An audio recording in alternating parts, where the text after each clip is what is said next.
ஹல்லேலூயா. Zion வேதாகம ஆய்விற்கு அன்போடு கூட இயேசு கிறிஸ்துவின் நாமத்தில் உங்களை வரவேற்கிறேன்.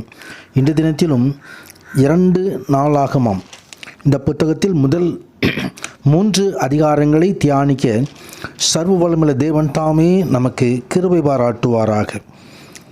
2 நாளாகம புத்தகத்தில் கூறப்பட்டுள்ள வரலாற்றின் காலம் 1-2 ராஜாக்களின் அதே காலமாகும்.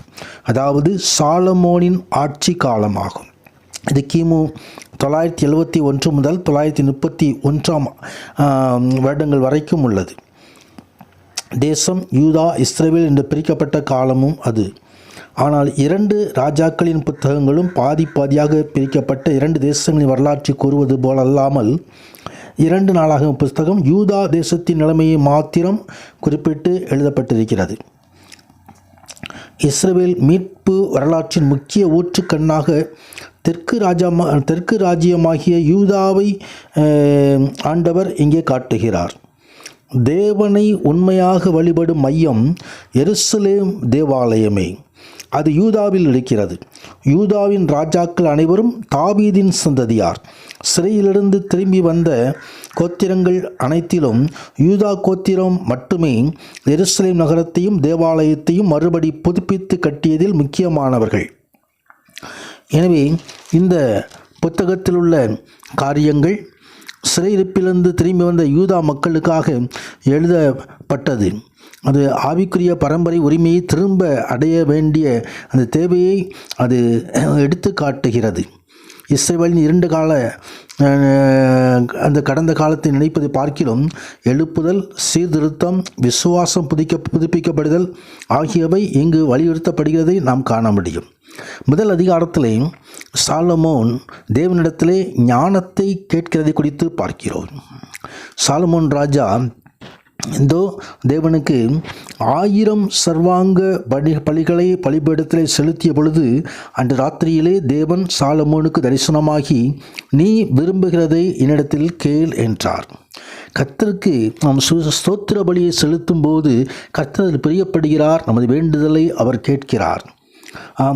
இங்கே சாலமோன் ஞானத்தையும் அறிவையும் எனக்கு தந்தருளும், இந்த ஜனத்தை நடத்துவதற்கு தேவை என்று சொல்லி அங்கே சாலமோன் ராஜா ஆண்டவரிடத்திலே ஞானத்தை கேட்கிறதை குறித்து பார்க்கிறோம்.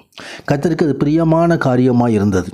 எனவேதான் அது கேட்ட ஞானமும் வேகமும் மாத்திரமல்ல, இதோ கேளாத ஐஸ்வர்யமும் சம்பத்தையும் கனத்தையும் உனக்கு தருவேன் என்று சொல்லி அந்த சாலமோன் நாட்களிலே ஒரு சமாதானத்தையும் தேவனாய் கர்த்தர் கட்டளையிட்டார். கர்த்தர் பரிசுத்த நாமத்திற்கு மகிமை உண்டாவதாக. நாம் தேவனுக்கு பிரியமான வேண்டுதலை நாம் ஏறெடுக்க வேண்டும். தேவனுக்கு சித்தமான வேண்டுதலை நாம் ஏறெடுக்க வேண்டும். கர்த்தருக்கு பிரியமான காரியங்களை செய்யும் பொழுது கர்த்தர் கேளாத காரியங்களையும், முதலாவது தேவனுடைய ராஜ்யத்தையும் நீதியையும் தேடுங்கள், மற்ற எல்லாம் உங்களுக்கு கூட கொடுக்கப்படும் என்று சொல்கிற கர்த்தர். 2வது அதிகாரத்திலே தேவாலயம் கட்டுவதற்கான ஆயத்தங்களை குறித்து பார்க்கிறோம். சாலமோன் தன் தகப்பனாகிய தாவீதின் உள்ளத்தில் கர்த்தருடைய நாமத்துக்கென்று ஒரு ஆலயம் கட்ட வேண்டும் என்றிருந்த ஆவலை அவனிடமிருந்து பெற்றுக்கொண்டான்.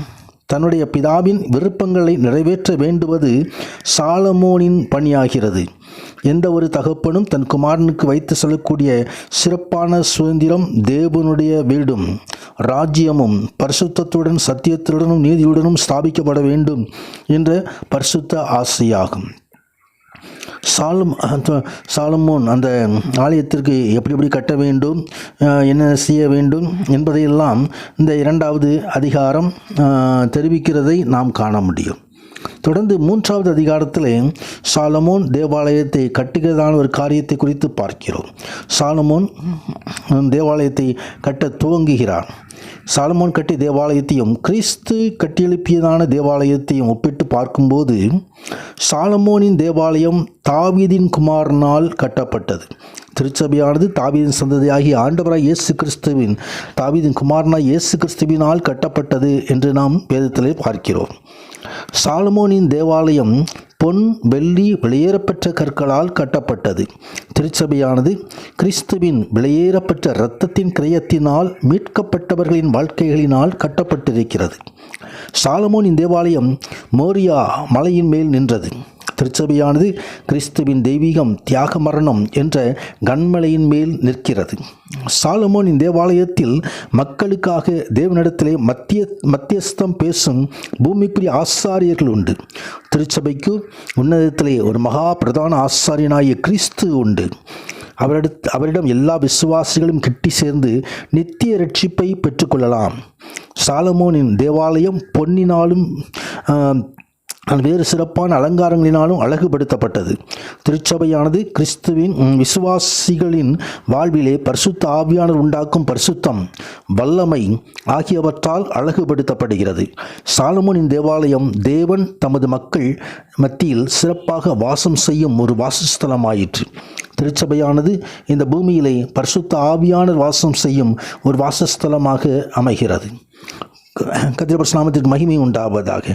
ஓர்னான் களத்திலே கட்டப்பட்ட அந்த தேவாலயம் அது புதிய ஏற்பாட்டிலே புதிய திருச்சபையாக, புதிய எருசலேமாக கடந்து வரும். அதை சந்திப்பதற்கு நாம் ஆயத்தப்படுவோம். கர்த்தர் மகிமையான காரியங்களை செய்தருள்வாராக. ஆமீன், ஆமீன்.